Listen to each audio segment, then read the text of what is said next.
Hey, YouTube. This your boy CS Crisis back again, and I'm talking about my new creature called the Primeval Terror Rabbit. The Primeval, the Prime Evil, the Prime Evil. You know what? The Terror Rabbit is 6 meters tall, 16 meters long, and can weigh up to 6 tons.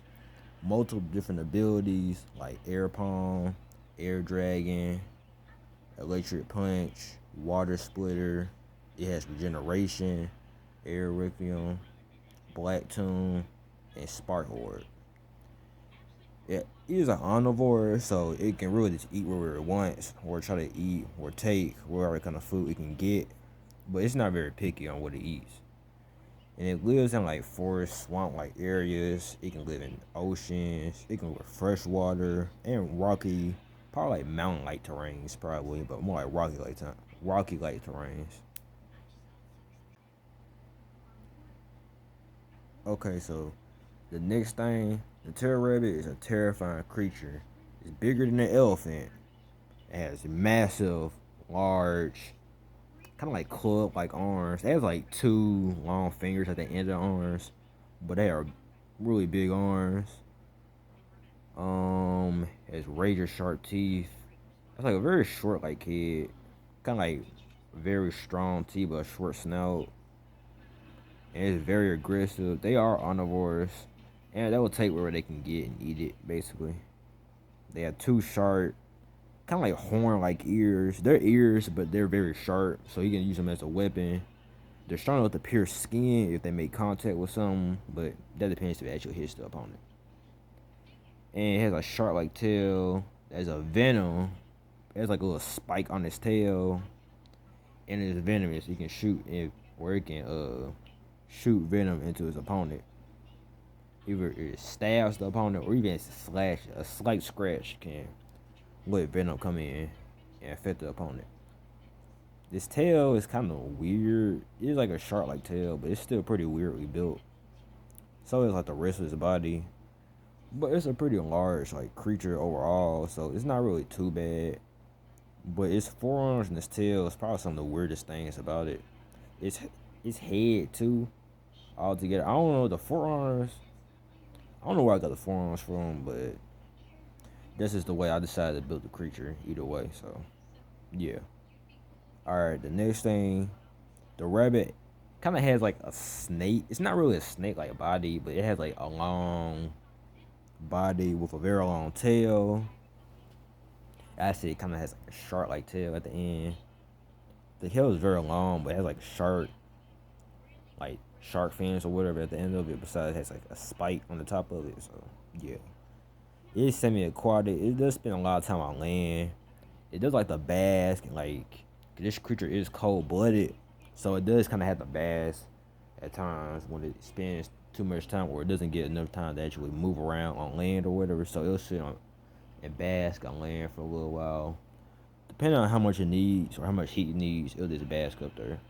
It is kind of like a crocodile too, how they hunt from like the water, as they do kind of jump up, take their prey, or just drags into the water and it'll just drown it. Sometimes they probably won't even wait. They'll probably start tearing into it. But they usually will just like kind of drown the creature first where they catch, and then they'll start eating it. Alright, next thing, they do hunt on land. And they very agile for how they built and their size too. Kind of like a mountain lion if you think about it, how they can jump hundreds of meters in the air. They actually don't really need sleep either, so they have very good fucking stamina.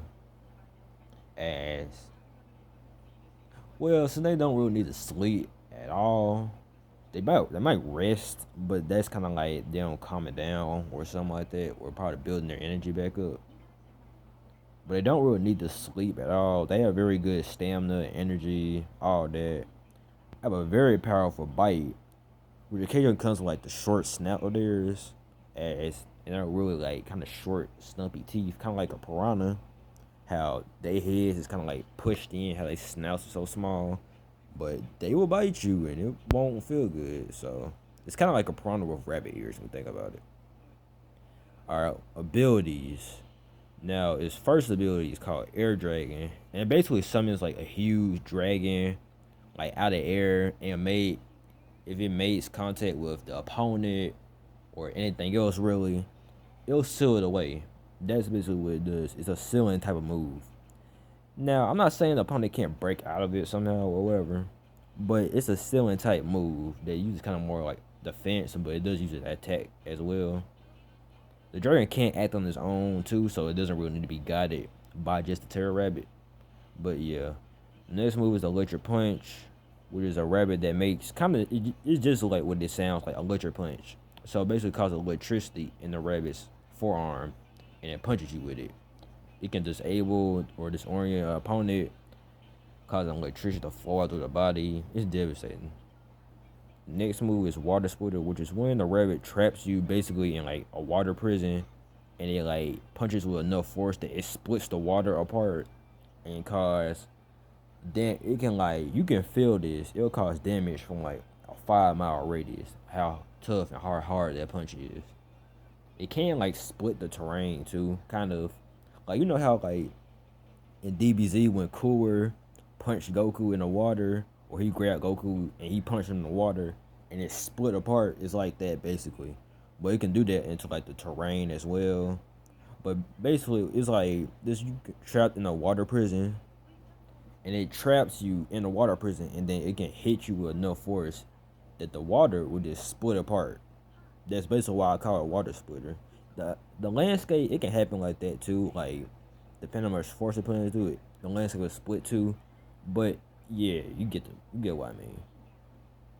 All right, the next ability is Air Palm. Now, Air Palm is I don't really know why I really even choose to explain this. To be honest, Air Palm is basically like you punching like so hard that like it causes like a air or like a shock force or shock wave that punches you. It's like MUI Goku or UI Goku.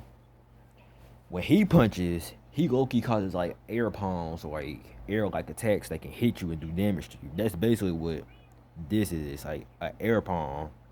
And Loki just punching with enough force that like the air attacks you and you do damage to you. That's basically all it is. What's the next attack? Air Raccoon is when a rabbit shoots and traps the enemy in air, kind of like a tornado or kind of like an air like pocket or whatever, and it can trap the opponent in it, and it will constantly like cut the enemy, either cutting it apart or like slicing it up or whatever. And it can, and if the creature survives this, it'll just suffocate. To be honest, depending on how if it can break out of it, okay, but it'll just suffocate the creature if it can't break out of it, or if it survives getting the cuts, it'll most likely just suffocate while it's in there. Alright, and the next mistake is Black Tomb, which is like basically like a sealing move, like Jigen, how he sealed Naruto in that ramen bowl. Basically, this is what Black Tomb is. It's kind of more like an actual tomb that like seals you in. It can like the terror can manipulate the size of the sealing move, so it can be. It doesn't matter how big you are, you'll be trapped and sealed away in this technique. That's all I'm saying. All right, and it also this rabbit like creature also has regeneration, so it can regenerate basically from whatever it wants. Either it getting slashed, like some of its fingers get slashed off or whatever, its tail gets slashed off. It can regenerate limbs, organs, anything. It can regenerate from like just part one of its ears, the smallest cell. It can regenerate from. That's all I'm saying. So it has a very potent regeneration. Its last ability is called Spark Orb, which basically like when several orbs come together and trap the opponent, and basically whatever touches this or like trap or whatever touches these orbs, Spark Orb, it'll explode. A Terror Rabbit, they can touch it and it'll be fine. They can manipulate and do whatever they want to the orb. If another creature or anything else, even if like you breathe too hard or like whatever, it'll explode. So like if you even slightly touch this thing, it'll just explode. That's all I'm saying. A Terror Rabbit can touch it, it'll be perfectly fine though. But if anything else touches it, it'll explode. It can also use like a massive Spark Orb, that like it's basically like the same properties as the regular sparkle orbs, as a whole bunch of them come together and trap the opponent. While they can make a massive one and probably do it on like a much larger scale. And it's basically the same thing as the small ones. The large sparkle, you touch it, it explodes. Yeah. They all basically the same. It's the smaller ones trap you, and the larger one is basically for larger scale damage. And the next creature I got is the Devi Dog. Now, the Devi Dog is 5 feet tall, can reach up to about 8 to 10 feet long, anywhere from 400 to 600 pounds. Has different abilities like Demisaurs, Ash Choke, Flame Breath, Soul Possession. It lives in like forest terrains. It can live in savannah, Sahara, deserts, and stuff like that. It can live in very dry areas. That's all I'm saying. Not saying the forest is a dry area, but it can live. It's very adaptable, so it can live real almost anywhere. And it mainly feeds on like livestock, so like sheep, cow, goats, whatever. It eats bison, elk, bear. They can jump elephants. This a pack like creature. It'll jump anything basically. Antelope, etc. It goes on really. It'll jump basically wherever it can find. They do hunt alone, but that depends really. So yeah. Okay, like I said earlier, this creature is a pack hunter, so it's always on the hunt, attacking prey, competing with bigger predators or bigger kind of titan-like creatures, like the Titanic Aster. Can you like turn that off? Hey, people up here irritating. What was I saying? The Titanic Ash Deer and the Dread Vapor Sword Wolf. It come to contact with them a lot. So yeah, they are good parents, both the male and the female, letting the kids kind of it's a pack thing. They let the younger and weaker Debbie dogs eat first, so they can get stronger as it is. They kind of worry more on weaker opponents or weaker Debbie dogs, so they can get stronger and be more helpful to the pack. And they are some of the most aggressive creatures in the entire Damiverse. If you don't know what the Damiverse is, this is my universe of my own monsters and stuff I make out of. So yeah, subscribe and like let me know if I should post more.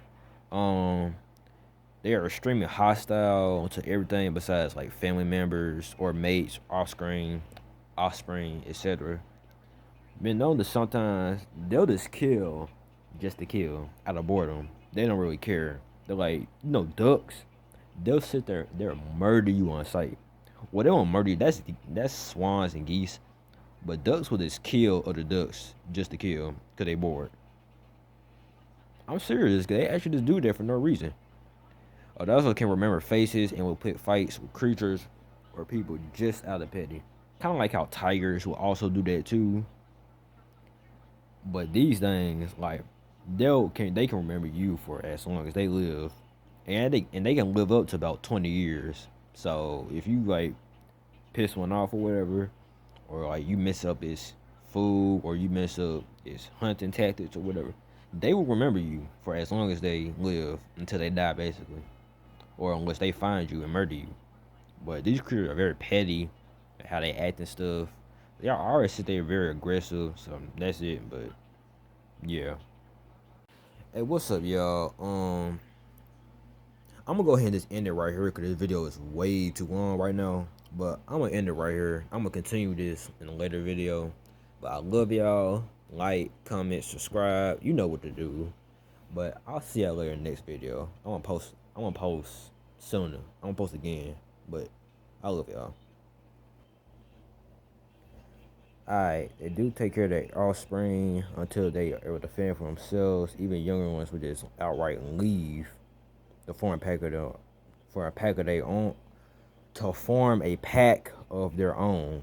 Made out of either siblings, mates, other family members, loners who want to join, etc. It depends really, but it's made out of like different type of family members, and they'll just leave out when they get to a certain age. So I'll say about 2, maybe 3, depends, and they'll just like set out on their own to find or just make up their own pack with their siblings, either from a mate and probably like get other loner wolves, or maybe older family members would come too.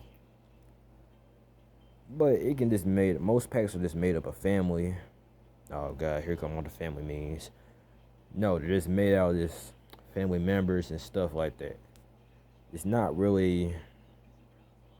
That's really about it. I mean, all the siblings and their mates are probably basically all that. Yeah. One of the abilities of the Devi Dog is Ash Choke, which is when it sprouts out arms or kind of like limbs or whatever out of ash, and then it can be used to either choke out the opponent, either choke out, hold down opponents, or whatever. It usually kind of like a dangerous ability because it's like ash, so it could like probably choke or suffocate the creature if enough of it is spread in the area. It can be used against multiple opponents, or kind of like a move to get opponents off of you, as you probably are getting jumped. So it can be used to kind of like knock out other opponents, or kind of like just get the jump on one opponent. It can sprout multiple arms. Ooh, excuse me. I'm sorry. It can spread out multiple arms or whatever, and then attack the opponent, or use to overpower and attack multiple opponents, depending on how many enemies there are. But yeah. And Flame Breath. Now, Flame Breath is just like the better version of Fire Breath, really. It's hotter, takes up less energy, and it's wider, better range. You know what it is. Like, it's just all that, but basically just better than the original Fire Breath. It doesn't take up as much energy. It's wider, better range. Like I said, it's just better overall. And then one of its hacks abilities of the Devi Dog is that it can possess souls of other creatures, people, anything basically. Like it can low key turn even like objects like trees or rocks alive. I'm for real on this. It can possess anything. It can possess up to multiple different opponents or people, multiple different objects, whatever. It's not really a huge limit on it. It depends how much energy the Devi Dog has on like how much, because this attack does take up a lot of energy or stamina, but still it can at least like get quite a few opponents before it runs out of stamina. And the last ability is Demi-Source, which is kind of like a power source or like a means of transportation, as the Demi-Dogs can either like they can absorb the energy from the area they're in, and they'll get stronger off of that from the surrounding area. They can store it away. They can absorb energy from enemies, and they can reuse that energy too. They can store it and reuse it later if they need it or whatever. And they can open up. It's kind of like a portal light area, like a low down portal that they can lay in, and they can just like regenerate and all that, and they'll like heal up later on. But yeah, basically it's like kind of like a power source or whatever, where it'll just like heal or absorb energy, and it can absorb energy from anything, from the surrounding area, from enemies, and they can just reuse that later when they need it. And it can also use as a repair station. Like I said earlier, it'll just heal enemies. Also, as a need of transportation, as it can be formed into a portal to shift into different dimensions, or just like a basically another place on Earth. It's like teleportation, or it can just shift into different dimensions.